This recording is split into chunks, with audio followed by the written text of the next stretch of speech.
Oh boy, disclaimer.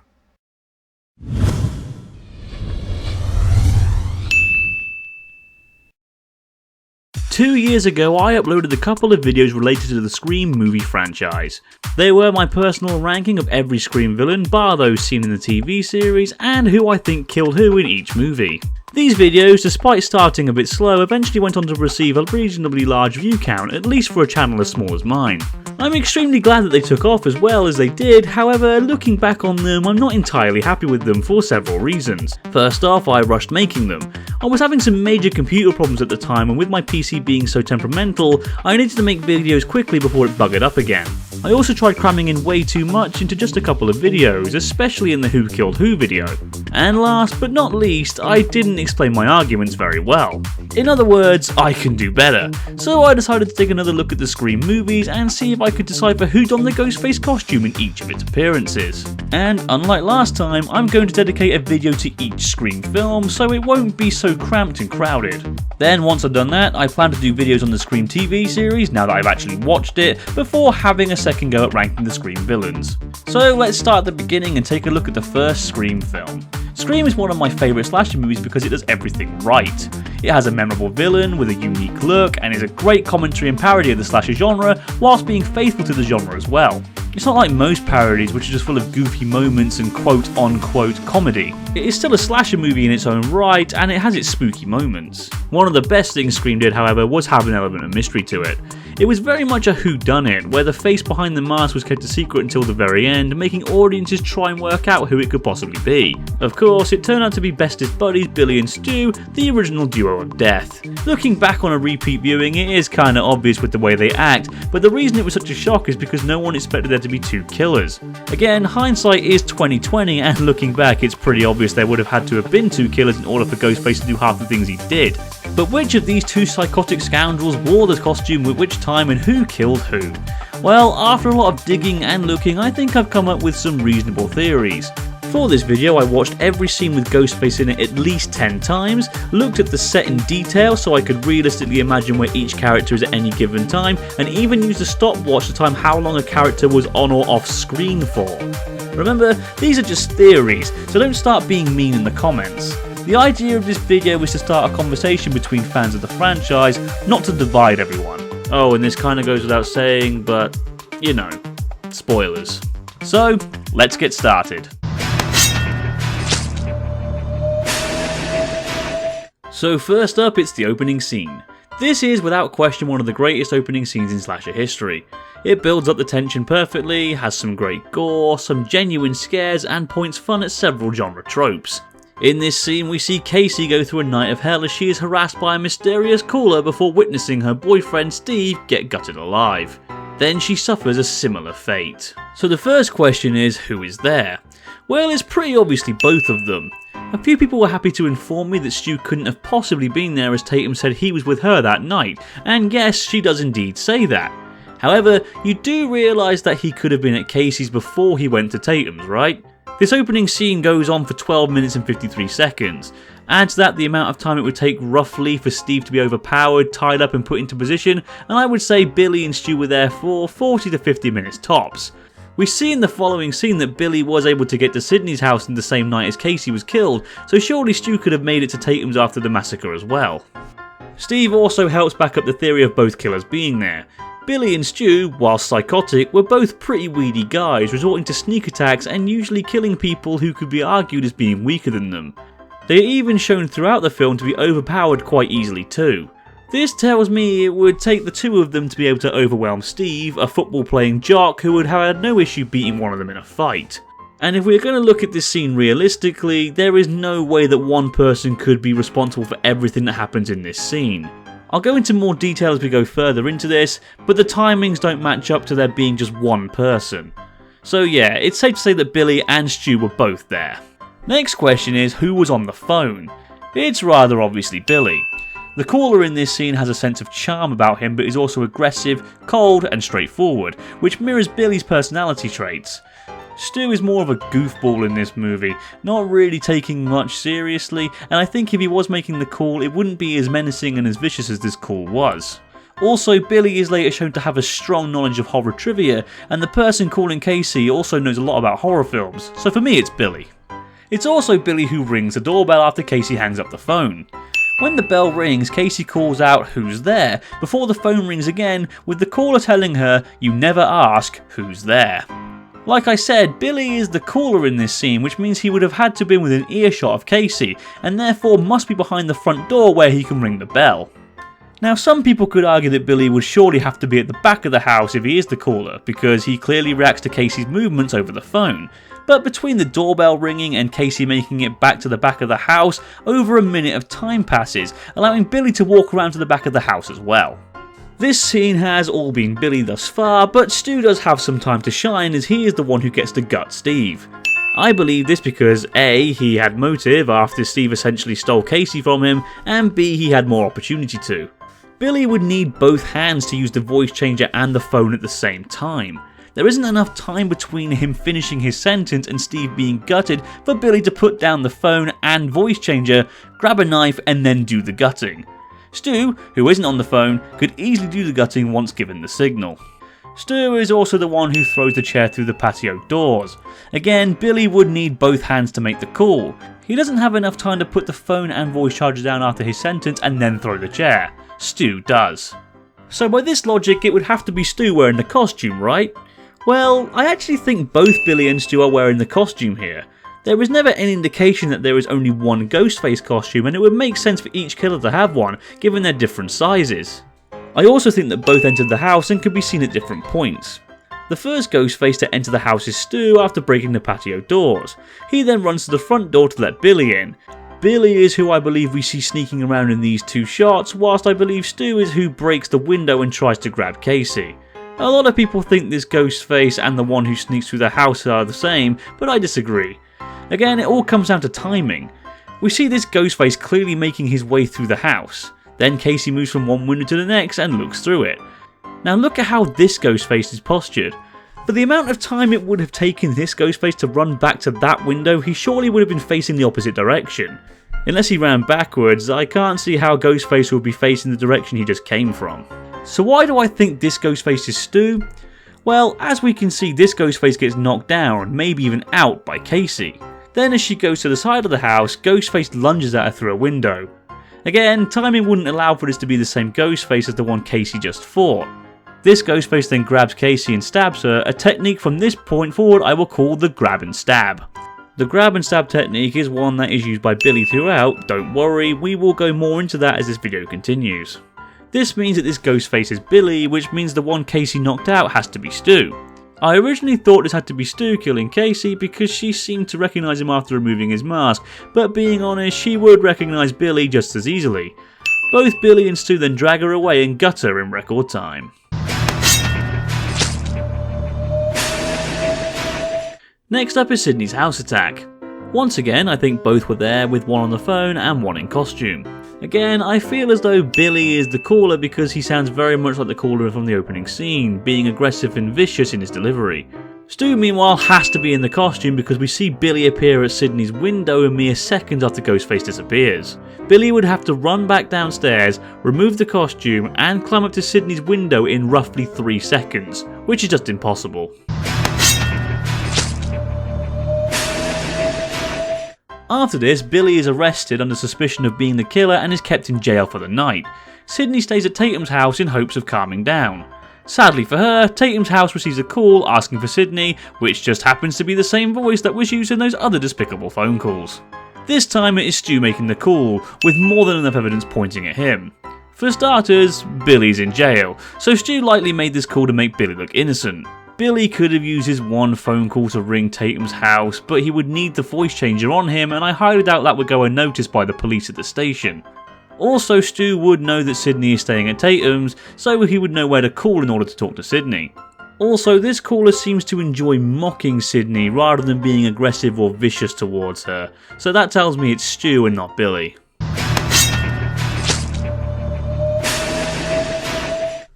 The bathroom attack, the creator of one of the biggest Scream theories yet. Before I get to that though, let's first see if either Billy or Stu could have been responsible in this scene. Well, it can't be Stu as he is clearly wearing brown trousers here, yet the ghost face in the bathroom is wearing blue jeans. So it would have to be Billy, right? After all, he's clearly seen wearing blue jeans here. Well, no. We see here that Sydney clearly runs into the girls' bathroom after talking to Billy, hears the conversation between the two bitches and hides in a cubicle. A second after she hides, said bitches then leave their cubicles, blabber on about Sydney's mum being a whore, and then leave. A second later, Sydney then leaves the cubicle she hid in. There is no way in hell Billy managed to follow Sid in there without being seen. This means the person in the costume would have had to have been in there before Sydney entered the bathroom. Now you could argue that the bathroom scene happened a short while after the scene between Sydney and Billy, because between those scenes is the scene where Principal Himbry shows his dark side. But when Sydney runs out of the girls' bathroom, she clearly leaves the same door she ran into after talking to Billy. So that's both Billy and Stu ruled out. Now let's take a look at that theory I mentioned a moment ago. A well-known fan theory is that Roman, the killer from Scream 3 and the mastermind of the whole operation, was in the costume for this scene. It's a fun theory for sure, but it's completely impossible. Scream 3 was originally going to be a much different film and Roman wasn't even part of the original script. I highly doubt the writers of Scream put this scene as an Easter egg for the character they didn't even know existed yet. So who the hell could it be? Well, a personal theory of my own is that it's simply a prankster. Think about it, pranksters were already seen moments earlier in the film and the Ghostface costume is mentioned to be available in every five and dime in the state, so it's perfectly plausible this could just be another trickster. I should also point out that this Ghostface has no knife and Sydney doesn't even try to grab the attention of a passing teacher, so she most likely realised that it was a prank herself. Also, neither Billy, Stu or Roman would have been able to tell that Sydney was the girl left in the bathroom. A prankster wouldn't care who it was and would jump out at anyone. It just happened to be Sydney. Principal Himbry's death is thankfully a much easier case to deal with. There's no doubt in my mind that Billy is the one responsible for this kill. Stu was seen leaving with Tatum and Sydney, and whilst he did make his way back in the same direction as the school, I feel Billy had more opportunity as we hadn't seen him for a while at this point. Also, much like with Casey, Himbry was killed with the grab and stab technique, which is more akin to Billy than Stu. Then, in perhaps the dumbest of the Ghostface moments, we see Ghostface stalking Tatum and Sydney, first outside a house and then at a supermarket. Being honest, I'm not too sure who exactly is behind the mask in these situations because no real evidence points to either Billy or Stu. First off, with the rise in police patrol, why would either of them risk being caught? More to the point, how are they not seen? Especially in broad daylight and at the supermarket. Both these scenes could have also taken place long after Himbry's murder, so using that as a timestamp doesn't really help either. Also, between each of these scenes we see both Billy and Stu in the video store. This means they would have to cloak up, then uncloak to go to the video store, and then cloak back up again, which is pretty pointless and again, highly risky if they don't want to get caught. Being honest, I wouldn't be surprised if it was pranksters again. I know that seems like a bit of a cop-out, but I honestly can't pick who I think it is out of these two, especially with how dumb it was that they would dare to put the costume on like this. Pranksters definitely makes more sense in this situation. And no, it's still not Roman, because as I mentioned previously, the writers hadn't even thought him up yet. Stop saying it's Roman, it's a heavily flawed theory. Oh god, this scene. This is the one that most viewers disagree with the last time. Since then, almost every comment I've received on that video is about how Stu couldn't have possibly done it and how Billy is clearly the killer. Well, I rewatched this scene the most out of all of them so I could try and see if my mind could be swayed. And honestly, no, it wasn't. Allow me to explain why. There are plenty of arguments that support both theories, so I don't think it's as cut and dry as most commenters are making it out to be. Now, one of the biggest arguments that a lot of people mention in the comments is the eyebrow raise thing that Billy gives Stu when turning up at the house. Apparently, this is meant to be Billy subtly telling Stu that he has killed Tatum. Right. Call me crazy, but that's a bit of a stretch. I don't know about you guys watching, but when I greet my friends, I often raise my eyebrows and nod towards them before asking how they are. I'm pretty certain most people do it. Also, this could have been him signalling that he had just finished gutting Himbry's body and displaying it on the football field goalposts. In other words, this little facial gesture could mean several things, so it's not such a concrete argument for Billy. The other major point that everyone brought up was that in this scene directly following Tatum's death, we see Stu saying goodbye to some of his guests. How could he possibly be the killer when he is seen here a second later? Well, who says that this scene takes place exactly after Tatum's death? In fact, if this scene did take place directly after Tatum's death, then Billy couldn't have been the killer either. There's just not enough time for him to appear here after killing Tatum. The amount of time that passes between Ghostface leaving the garage and Billy appearing at the front door is 10 seconds. Remember that time. Now let's see where the garage is located. By my calculations, it's located here. How can I be so sure? Well, in this scene here, we can see Sydney is at this window at the front of the house. We then see her from behind as she makes her way to a window on her left. That means the window she goes to has to be this side of the house, which is further proved when we can see Kenny's van in the distance. If Sydney got out of this window, from this angle all we would see is the roof of the house. So she is definitely at the window on this side of the house. She then climbs out of it and later falls to the ground, and look what she lands in front of. The garage. So that puts the garage here. Now look at what direction Billy comes from when appearing at the front door. He comes from this direction, meaning he would have had to come from this side of the house. So for this scene to directly follow Tatum's death scene in real time, Billy would have to go back into the house, remove the costume, then go back out through the garage, go around the back of the house, and then appear at the door in 10 seconds. That's impossible. Not saying that this rules out Billy, it's more of a way of debunking the argument that it couldn't possibly be Stu, simply because we see him right here after that scene ended. It's quite clear that this scene took place at least 5 minutes, if not longer, after Tatum's death. So why am I still positive it's Stu? Well, to put it simply, he has more motive and opportunity. A lot of people commented that Stu was busy entertaining his guests, so he couldn't have killed Tatum, but let's not forget that local celebrity Gale Weathers turned up moments before and immediately attracted everyone's attention, therefore providing a distraction so Stu could easily sneak off and kill her. He's also the one who sends her to the garage for more beers, and whilst he could have sent her there for Billy to kill, I think it makes more sense that he would send her there and then follow her. Now let's take a look at how Ghostface acts in this scene. We can clearly see here that he goes along with Tatum's silly antics and is himself quite comical. This is definitely the kind of behaviour you would expect to see from Stu. Billy was too serious and focused. Stu was the one who seemed to genuinely have fun whilst committing his crimes. That and Billy, as stated before, is more of a grab and stab guy and wouldn't waste time playing games with her.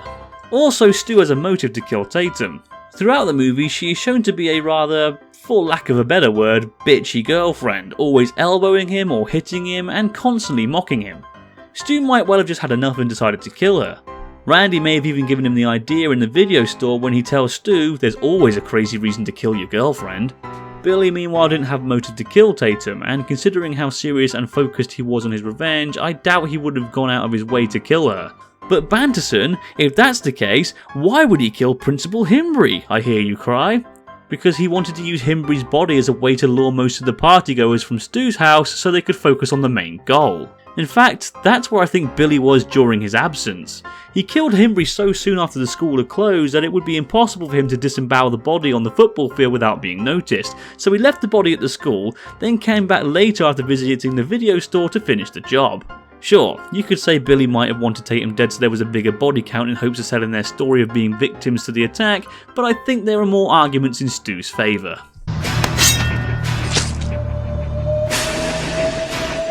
And the award for easiest answer goes to Stu. It is obviously Stu dressed as Ghostface here because Billy can be seen on screen. Duh. Stu was also behind the mask when Ghostface was stalking and preparing to kill Randy. Again, Billy would just stab him and get it over with, whilst these mannerisms are much more reminiscent of something Stu would do. Also, Stu had only just stopped chasing Sydney, so it's fair to assume this is him a few minutes later.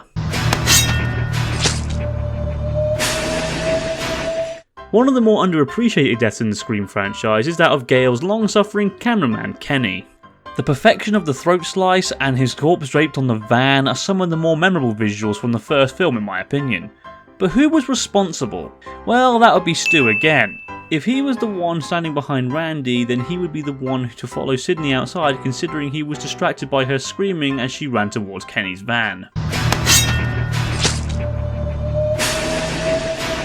Now, this for me was the most difficult to figure out, mainly because there are strong cases for both Billy and Stu being behind the mask. To figure this out, I'm going to make separate arguments for both and then come to the conclusion. The first argument for it being Billy in the costume is he had the better opportunity. He was upstairs in the house pretending to be dead. He could have simply heard Dewey entering the house, slipped the costume on and quickly stabbed him. Then when Sydney accidentally interrupted him, he could have chased her to the cop car. Also, the technique used for this attack is the grab and stab technique, which is Billy's signature. Later on in the movie, when Gale interrupts the two monologuing to Sydney, Billy says to Stu, "I thought you said she was dead," to which Stu replies, "She looked dead, man." This means he would have had to have been at the site of the van crash, which means he couldn't have possibly been in the house when Dewey was stabbed. But don't count Stu out just yet, because there is evidence pointing to him as well. First of all, Ghostface does the wiping of the knife blade antic that we saw Stu use when he was killing Billy. Then again, this isn't a concrete argument, as other people wearing the Ghostface costume have done it since, so it's not a staple of Stu's character. What is a staple of Stu's character, however, is how he acts when in the costume. Tell me, does Ghostface tapping on the window of the cop car and dangling the keys in front of Sydney seem like something Billy would do, or Stu? For me, this behaviour points to it being Stu. The biggest piece of evidence backing up Stu though is the timing. The amount of time between Ghostface disappearing and Billy appearing at the top of the stairs is 1 minute and 3 seconds. If this really is Billy, he would have to run away from the cop car, climb the side of the house, dump the costume, and play dead again in barely a minute. Meanwhile, all Stu would have to do is quickly run away from the cop car, take the costume off, and then run back again, which is easily doable in the 20 seconds it takes between Ghostface disappearing and Stu reappearing on camera. Now, I was going to let this slide. After all, we have seen that Billy is skilled at climbing early on in the film, so he may well have been able to do it in time. But then I remembered something else. When Sydney escapes the scare pair, she hides in the closet under the stairs. Then she jumps out of the closet and stabs Billy with an umbrella whilst wearing a Ghostface costume. Now, no matter if Stu was last seen here in the van or here in the cop car, there is no way that this could be his costume. He would have had to have dumped it outside. This means that the costume under the stairs must be Billy. In that case, he would have had to have run from the cop car, entered the house through the garage and kitchen, then dumped the costume in the closet and then run up the stairs. That's impossible, as we clearly see the hallway and stairs of the house mere moments after Ghostface disappears, and several times while Sydney is talking to Randy and Stu, and he clearly isn't there. So that's 3 arguments each. So who was it? Well, I actually have my own theory here. They were both responsible, at least for different parts of the scene. Allow me to explain in detail. After Stu loses Sydney in Kenny's van, he decides to prop Kenny's body on said van and smear his blood all over it. It would have had to have been this Ghostface that did this, it's the most logical explanation. Once he has done this, Gale and Dewey arrive back at the house, with Dewey entering the house and Gale running to the van to call for police backup. Stu, upon seeing Dewey entering the house, decides to return to the house as backup for Billy, and does this once Gale enters the van. Upon returning to the house, Stu discovers that Billy has already stabbed Dewey. Upon hearing the commotion outside of Gale's van crashing and Sydney screaming Dewey's name, Billy quickly dumps the costume back in the closet and runs upstairs to feign injury, while Stu agrees to quickly check outside. However, Dewey has not died from his injuries and manages to stand up and stumble to the door to warn Sydney that there are 2 killers. Sadly, he is unable to warn her as his injuries are too severe and he collapses. Then we see Stu as Ghostface pull the knife out of Dewey's back and give it his usual cleaning technique, and then chase Sydney to the cop car. Once Sydney escapes the cop car, Stu runs in this direction to dump the costume. Whilst doing this, he notices the van, and upon realising there is no life coming from it, he believes that Gale must be dead, explaining why he later thought she looked dead. He then runs back to the house to plead to Sydney and set up Randy. So after all that, my conclusion is that Billy killed Casey and Himbry, while Stu killed Steve, Tatum and Kenny. Both had some great moments behind the mask throughout, and we even saw a prankster. And we came to the realisation that Roman was nowhere near this bloody movie. Am I right? Maybe, but I doubt we will ever be certain. And I'm sure not everyone will agree with my conclusions or reasonings, but that's part of the fun of these videos. It's an excuse to talk and discuss film topics, so please remember that when commenting.